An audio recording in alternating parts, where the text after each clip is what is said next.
How to remember your past lives. Here's exactly what I do. So look, understand that words have a certain vibration to them. Words feel a certain way. Why is that so important?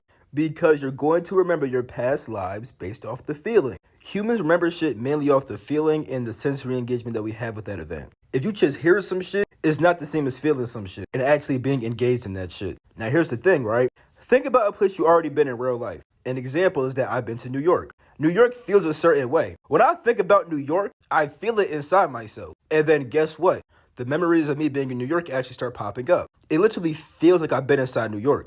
Now, think about a place you haven't been. I have never been to Connecticut. I could feel what Connecticut feel like, but it don't feel like I actually been there before. Why is that so important? Because right now, you can go inside yourself. You can literally feel places. You could feel if you've been there before, and you can literally start seeing what you did there as you start feeling into that place. It's the same with your past life shit.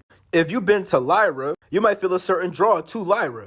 Anytime you feel Lyra inside yourself, it might feel like you actually been there before. And the deeper you feel into it, you can start feeling what the fuck you look like, what you did there, who you were. Then other places, right? You may feel Sirius. It may feel like you've been there before, but you never incarnated as a Syrian before. You can tell that based off the feeling, literally. So with that being said, right? See where you already feel drawn to, and then feel that inside yourself, and see if you feel like you actually been there before. To practice, like I said, think about your actual life right now and where you've been, and feel that inside yourself. See how it actually feels. You can tell when you've been somewhere and when you haven't been somewhere. You can tell when you just visited, and you can tell when you actually live there. Another example, like I said, I've been to New York. It feels like I actually been there before. It don't feel like I lived there though. Do that with literally every place you feel drawn to. You're gonna start knowing.